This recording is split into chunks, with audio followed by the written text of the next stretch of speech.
फिर किसी के मॉडल को कहीं लागू करा पाना ये संभव नहीं है, क्योंकि लोगों के अंदर दिमाग में धर्म का एक विष भरा हुआ है। जब देश के राष्ट्रपति मुस्लिम हुआ करते थे तब तो देश के हिंदू खतरे में नहीं थे। आज तो देश में एक समाज के सबसे पिछले पैदान पे रहने वाले आदिवासी समाज की हमारी महामहिम राष्ट्रपति है। तब भी एक तरफ एक समाज को कहा जाता है कि हिंदू खतरे में है, फिर कहा जाता है मुसलमान खतरे में है। तो किसी न किसी को जिस तरीके से भाजपा के लोग और आरएसएस के लोग लोगों को डरा करके, एक समाज एक समुदाय से डरा करके धमका करके सत्ता में बने रहना चाहते हैं, ये बहुत दुख की बात है। ये खुशी की बात नहीं है कि भाजपा 3 राज्यों कभी नहीं देखे हुए कांग्रेस पार्टी के जो हमारे लीडर हैं आदरणीय खड़गे जी, राहुल जी या फिर प्रियंका जी, इस लोगों के बीच में झूठ उन्होंने कभी नहीं परोसा। उन्होंने वही कहा जो जनहित में होगा, जो देश हित में होगा, जो राष्ट्र हित में होगा, जो महिलाओं की सुरक्षा के लिए होगा। लेकिन भाजपा के लोग वोट लेने के लिए जो मर्जी आता है, मोदी जी जैसे लोग जो देश के माननीय प्रधानमंत्री हैं, वो बिहार में आकर के, आपको पता है ना, गांधी मैदान में 2014 के इलेक्शन में उन्होंने क्या कहा था कि 15-15 लाख रुपया देंगे, 2-2 करोड़ नौकरियां देंगे। हम फिर आपके चैनल के माध्यम से इस बात को रिपीट करना चाहते हैं कि भाजपा शासित राज्य के लोग बिहार में आकर के नौकरी खोज रहे हैं, बिहार सरकार उनको नौकरी दे रही है, यूपी के लोग बिहार में नौकरी कर रहे हैं। नमस्कार, आप देख रहे हैं न्यूज़ फॉर नेशन में आपके साथ अभिजीत सिंह। देश में 5 राज्यों में चुनाव हुए, जिसमें 4 राज्यों को चुनाव के नतीजे सामने आए। 3 राज्यों में भारतीय जनता पार्टी ने प्रचंड बहुमत से जीत हासिल की है और तेलंगाना में सिर्फ कांग्रेस जीत हासिल की है। लेकिन अब इंडिया अलायंस में अब सवाल खड़े करने लगे हैं आपस में ही नेता। अब जो जदयू है वो कांग्रेस पर सवाल खड़े करने लगे। इसी बात करने के लिए हमारे साथ हैं कांग्रेस के जो महिला विधायक हैं प्रतिमा दास। मैम, कैसे देख रहे हैं 3 राज्यों में आप लोगों की हार मिली है, जहां आप लोग सरकार में तो वहां भी आप लोगों की हार मिली है, पहले इसको कैसे आप देख रहे हैं? देखिए, सबसे बड़ी बात है कि लोकतंत्र में जीत और हार लगा रहता है। एक तरफ झूठ और लूट करने वाले लोग हैं और एक तरफ सत्य है। तो सत्य कभी परेशान हो सकता है, पराजित नहीं होता है, ये तो आप जानते हैं और हमारे पूर्वजों ने भी कहा है। लेकिन आज जो देश का माहौल है, जिस तरीके के लोग सत्ता में बैठे हुए हैं, सिर्फ झूठ और लूट की बात करते हैं, गलत तरीके से लोगों को गुमराह कर रहे हैं, धर्म के नाम पे, जात के नाम पे, प्रांत के नाम पर। मैं तो यही कहना चाहती हूँ आपके चैनल के माध्यम से कि जो महिलाएं जब वोट देने गई बीजेपी को, तो उनको एक बार ये ज़रूर याद कर लेना चाहिए था कि मणिपुर में उन महिलाओं का जो अस्मिता, उनके मान सम्मान, उनके इज्जत को जिस तरीके से तार तार किया गया धर्म के नाम पे, प्रांतवाद के नाम पे, उस चीज़ को याद करके वोट करती तो शायद भाजपा की सरकार नहीं आती। नोटबंदी को एक बार याद करना चाहिए था, पुलवामा को याद करना चाहिए था। ये तमाम मुद्दे हैं जो भाजपा के फेलियर रहे। नोटबंदी उन्होंने किया इस नाम पे कि भाई नोटबंदी करेंगे तो आतंकवाद रोका जाएगा, लेकिन रुका कहाँ। आज भी हमारे सैनिक लगातार शहीद होते जा रहे हैं जब से भाजपा की सरकार बनी है। ये सिर्फ और सिर्फ राम के नाम पे ये राजनीति कर रहे हैं और धर्म के नाम पर ये अपनी दुकानदारी चला रहे हैं। लेकिन जदयू तो अब सवाल खड़े करने लगी है कांग्रेस पर, सीधे सवाल खड़े कर रही है कि आप लोग सही से मुद्दे नहीं उठा पाए हैं। बिहार के मॉडल के लिए आपने कई जगह में कहा, कांग्रेस बिहार के मॉडल को भी अपनाया कि जाति आधारित जनगणना जिस तरह से बिहार में करवाया गया, हम देश में करवाएंगे, कांग्रेस ने ये स्ट्रेटजी की।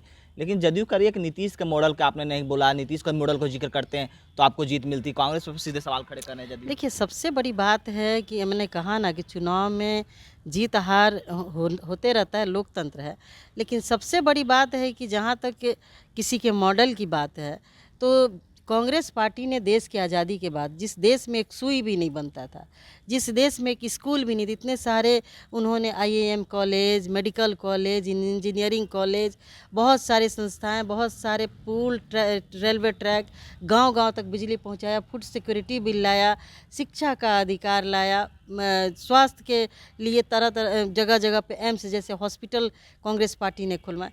उसके बाद भी जब लोग को गुमराह करने के लिए भाजपा के नीति और सिद्धांत से लोग प्रभावित हो रहे हैं सिर्फ और सिर्फ धर्म के नाम पे, तो फिर किसी के मॉडल को कहीं लागू करा पाना ये संभव नहीं है, क्योंकि लोगों के अंदर दिमाग में धर्म का एक विष भरा हुआ है। जब देश के राष्ट्रपति मुस्लिम हुआ करते थे तब तो देश के हिंदू खतरे में नहीं थे। आज तो देश में एक समाज के सबसे पिछले पैदान पे रहने वाले आदिवासी समाज की हमारी महामहिम राष्ट्रपति हैं। तब भी एक तरफ एक समाज को कहा जाता है कि हिंदू खतरे में है, फिर कहा जाता है मुसलमान खतरे में है। तो किसी न किसी को जिस तरीके से भाजपा के लोग और आरएसएस के लोग लोगों को डरा करके, एक समाज, एक समुदाय से डरा करके, धमका करके सत्ता में बने रहना चाहते हैं। ये बहुत दुख की बात है। ये खुशी की बात नहीं है कि भाजपा 3 राज्यों में जीत गई है। ये चिंता का विषय है, ये दुख का विषय है कि हमारा समाज, हमारा देश कहाँ जा रहा लेकिन है। आप लोग तो सवाल सही से नहीं उठा पाए थे ना, आपको जनता ने वोट नहीं किया। वो तो कह रहे हैं जदयू कि आप लोग मुद्दे कई जो है नहीं, आपने बताया कि हमारी सरकार ने ये काम किया, कई मुद्दे हैं जो आपने जनता के पास नहीं रखा। बिल्कुल, इसमें कमी रही है, चूँकि अब मैं तो कह रही हूँ कि हमारे नेताओं को ये लगता है, कांग्रेस पार्टी के जितने भी नेता हैं, कि ये देश हमारा है और देश के लोग हमारे हैं। क्योंकि आप कभी नहीं देखे होंगे कांग्रेस पार्टी के जो हमारे लीडर हैं, आदरणीय खड़गे जी, राहुल जी या फिर प्रियंका जी, इस लोगों के बीच में झूठ उन्होंने कभी नहीं परोसा। उन्होंने वही कहा जो जनहित में होगा, जो देश, क्योंकि आप कभी नहीं देखे होंगे कांग्रेस पार्टी के जो हमारे लीडर हैं, आदरणीय खड़गे जी, राहुल जी या फिर प्रियंका जी, इस लोगों के बीच में झूठ उन्होंने कभी नहीं परोसा। उन्होंने वही कहा जो जनहित में होगा, जो देश हित में होगा, जो राष्ट्र हित में होगा, जो महिलाओं की सुरक्षा के लिए होगा। लेकिन भाजपा के लोग वोट लेने के लिए जो मर्जी आता है, मोदी जी जैसे लोग जो देश के माननीय प्रधानमंत्री हैं, वो बिहार में आकर के, आपको पता है ना, गांधी मैदान में 2014 के इलेक्शन में उन्होंने क्या कहा था कि 15-15 लाख रुपया देंगे, 2-2 करोड़ नौकरियां देंगे। हम फिर आपके चैनल के माध्यम से इस बात को रिपीट करना चाहते हैं कि भाजपा शासित राज्य के लोग बिहार में आकर के नौकरी खोज रहे हैं। बिहार सरकार उनको नौकरी दे रही है, यूपी के लोग बिहार में नौकरी कर रहे हैं। तो ये अब वो भी कौन सी नौकरी? शिक्षक की नौकरी। लेकिन आप बिहार सरकार की बात करें, लेकिन कांग्रेस का स्ट्रेटेजी क्यों नहीं है? कांग्रेस अपना स्ट्रेटेजी क्यों नहीं बता पा रही है कि कांग्रेस ने ये काम किया, तभी ना हार मिल रही है इस तरह से। यही तो कह रहे हैं कि देखिए, चुनाव खत्म हो गया है। 6 तारीख को इंडिया गठबंधन की बैठक हमारे नेता आदरणीय खड़गे जी ने दिल्ली में रखा है। ये चिंतन का समय है, चिंता का समय नहीं है, चिंतन का समय है। और सभी विद्वान जन, महागठबंधन के सदस्य हैं, इस पार्टी के जितने भी नेता हैं, वो देश की चिंता करते हैं, देश के बारे में सोच रहे हैं। तभी तो जदयू के लोगों को परेशानी हो रही है और चिंता हो रही है कि आखिर हम 3 राज्यों में चुनाव हारे कैसे। तो निश्चित रूप से हमारे नेता सब बैठेंगे, चिंतन मंथन करेंगे और कहाँ हमारी चूक रह गई कि हम चुनाव हार गए। एक तरफ हमने कहा कि महिलाओं के अस्मिता से खिलवाड़ करने वाले भाजपा के लोग हैं, और एक तरफ वो लोग हैं जो निर्भया जैसे कांड में उस लड़की को यहाँ से लेकर के विदेशों में ले गए, उसका इलाज करवाएं, हर संभव उसका मदद किया, और वैसे अपराधियों को फर्स्ट ट्रैक कोर्ट में सुनवाई करके उनको फांसी तक पहुँचाया। तो दोनों का चेहरा देश के लोग देख रहे हैं, उसके बावजूद भी हमारी चूक कहाँ रह गई है, कमियां कहाँ हैं, उस चीज़ पर चिंतन मंथन होगा। और निश्चित रूप से आने वाले 2024 के चुनाव में इस गलती को दोबारा नहीं दोहराया जाएगा। एक सवाल लास्ट लेंगे, जिस तरह से आप लोगों ने इंडिया अलायंस बनाया है 2024 के लिए, लेकिन अब सवाल खड़े होने लगे इंडिया अलायंस में ही खुद में। अब राहुल गांधी पे, कांग्रेस पे सवाल सीधे खड़े होने लगे हैं कि अब है जो राहुल गांधी के नहीं बन रहा, कांग्रेस की ठीक से नहीं बन रही आपस में इंडिया अलायंस में, मतलब कि शीर्ष नेतृत्व कहना है कि जो आप लोग विधानसभा चुनाव लड़ते हैं वो अलग क्यों लड़ते हैं, इंडिया अलायंस के साथ क्यों नहीं लड़ते हैं? देखिए, अब ये बड़े लेवल की बात है, और इंडिया अलायंस के जो बैठकें हुई हैं उस पर किन किन मुद्दों पे निर्णय लिया गया ये हम लोग नहीं जानते हैं, और ना एमएलए को बताया जाता है। अब ये बड़े स्तर की बात है, राष्ट्रीय स्तर की बात है, किन मुद्दों पे चुनाव हो रहा है, क्योंकि हर राज्य का अलग अलग मुद्दा होता है, हर राज्य की अलग अलग समस्याएं होती हैं, उन मुद्दों पे चुनाव होता है।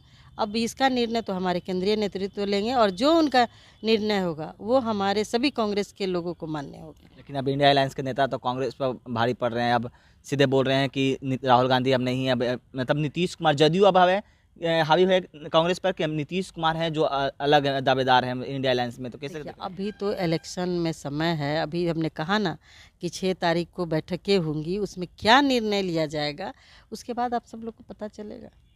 चलिए, तो ये थे हमारे साथ कांग्रेस के विधायक प्रतिमा दास, इन्होंने क्या कुछ कहा आपने सुना। इस तमाम खबरों न्यूज़ के साथ नमस्कार।